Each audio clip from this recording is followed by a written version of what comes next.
बिस्मिल्लाह रहमान रहीम। जी नाजरीन, vice news के साथ मैं हूं शेर अफगन चद्दड़। आज हम मौजूद हैं सांगला में। हमारे साथ मौजूद हैं पाकिस्तान पीपल पार्टी के साबिक टिकट होल्डर हल्का पीपी 131 मोहम्मद सदीक वाई। हम उनसे पूछेंगे, सुप्रीम कोर्ट की तरफ से हुक्म दिया गया पंजाब और केपी के अंदर इलेक्शन कराने का। इस हुक्म पर सदर पाकिस्तान ने 30 अप्रैल की तारीख दे दी इलेक्शन कराने की। इस हवाले से वो क्या कहेंगे? बिस्मिल्लाहिर्रहमानिर्रहीम। बहुत शुक्रिया वाइस चैनल, आपने ये मौका फराहम किया। तो सुप्रीम कोर्ट के हुक्म के मुताबिक इलेक्शन कमीशन ऑफ पाकिस्तान ने दोनों सूबों में शेड्यूल का ऐलान कर दिया, आरओज़ का नोटिफिकेशन कर दिया। तो इंशाल्लाह इलेक्शन होंगे और पाकिस्तान पीपल्स पार्टी इसमें भरपूर हिस्सा लेगी। तो पाकिस्तान पीपल्स पार्टी ने अपने उम्मीदवारों से दरखास्तें मांग ली हैं और उनको हुक्म दे दिया है कि वो कागजात नामजदगी वो जमा कराएं। बाकायदा हम इसमें इंट्रोड्यूस हैं और हम इलेक्शन की तैयारी है हमारी इंशाल्लाह। जी भाई साहब, आप ये बताएं, इलेक्शन के बाद पाकिस्तान मुस्लिम लीग नून की सीनियर नायब सदर मरीम नवाज और इमरान खान चेयरमैन पाकिस्तान तहरीक इंसाफ की पार्टी मुतहरक है, उनके जलसे हो रहे हैं, रैलियां निकाली जा रही हैं। पाकिस्तान पीपल पार्टी के चेयरमैन बिलावल भुट्टो जरदारी या आसफ जरदारी कहीं नजर नहीं आ रहा है। आप कब इलेक्शन की तैयारियां या जलसे शुरू करने जा रहे हैं पंजाब और केपी के अंदर? हमारी पूरी तैयारी है और आपने देखा नहीं, वो 2 दिन पहले विहाड़ी में जनाब आसफ अली जरदारी साहब ने एक बड़ा तारीखी जलसा किया है तहसील मेलसी में, तहसील विहाड़ी में डिस्ट्रिक्ट। तो इंशाल्लाह हमारी पूरी तैयारी है और करेंगे जलसे। जब ये शेड्यूल जारी हो गया, अब कागजात नामजदगी हो जाएंगे, उसके बाद इंशाल्लाह चेयरमैन साहब और को चेयरमैन साहब जलसे करेंगे, आएंगे वो तमाम ज़िलों में, हलकों में, वो आएंगे जलसे करेंगे। इसी तरह ये जमहूरियत है, जमहूरी हक है और ये जमहूरियत का हुस्न है। ठीक है, वो मरियम बीबी भी कर रहे हैं जलसे, तो पीपल्स पार्टी इंशाल्लाह करेगी जलसे और अपने निशान पर इंशाल्लाह इलेक्शन लड़ेगी। भाई साहब, आप ये बताइएगा, पीडीएम की हुकूमत है, पाकिस्तान पीपल पार्टी भी इस हुकूमत का हिस्सा है।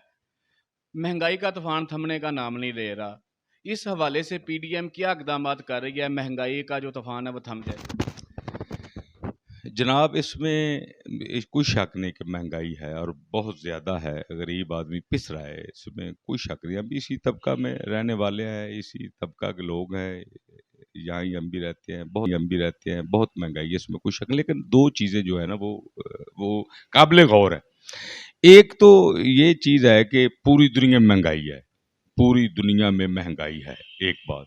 दूसरी बात ये है कि ये जो पीडीएम हुकूमत है ना, ये चल रही है साबका हुकूमत की सरेदस्त पॉलिसियों के मुताबिक। जैसे उन्होंने कर्ज लिए, जैसे किस्त देनी है, जैसे जो भी करना है उसके मुताबिक ये चल रही है।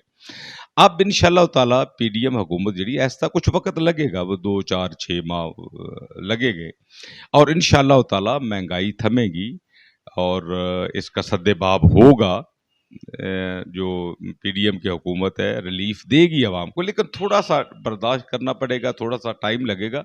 महंगाई ज़रूर है, इसमें कोई शक नहीं है, महंगाई, लेकिन थोड़ा सा वक्त लगेगा संभलने के लिए। तो इंशाल्लाह ताला ये संभलेगी महंगाई, महंगाई कम होगी, आवाम को रिलीफ इंशाल्लाह हुकूमत देगी। और इंशाल्लाह नेक्स्ट जो पाकिस्तान के प्राइम मिनिस्टर बिलावल भुट्टो जरदारी साहब इंशाल्लाह होंगे और इंशाल्लाह ताला जैसे जुल्फ़िकार अली भुट्टो ने, जैसे बीबी शहीद ने आवाम को रिलीफ दिया, गरीब आवाम के लिए कुछ किया इस मुल्क में, ऐसे ही इंशाल्लाह चेयरमैन बिलावल भुट्टो जरदारी साहब इंशाल्लाह करेंगे इस आवाम के लिए। लेकिन थोड़ा सा बर्दाश्त, थोड़ा सा वक्त लगेगा, इसमें इंशाल्लाह होगा। पार्टी ने तो आज तक कोई सौदा नहीं है केसेस खत्म कर लेगी। जरदारी साहब जेल में रहे, मोहतरमा शहीद भुट्टो जेल में रही, ये पीपल्स पार्टी ने तो आज तक इस पर कोई सौदा नहीं किया और उन्होंने फेस किया है, उन्होंने एहतराम किया है अदलिया का, हमेशा अदलिया के हुक्म पर पेश होते रहे हैं, जेलें भी काटी हैं, सब कुछ किया है पीपल्स पार्टी। ऐसी कोई बात नहीं, ऐसी बिल्कुल कोई बात नहीं। लेकिन ये जमहूरी हक है, ये जमहूरियत है। अगर आप असम्बली के अंदर अदम एतमाद करते हैं, ये तो जमहूरियत है, ये कोई जबर तो नहीं है। अगर आप गिनती जो है वो पूरी कर लेते हैं तो वो तब्दीली हो जाती है। ऐसी तो कोई बात नहीं, इसमें कोई केस वेस की कोई बात नहीं।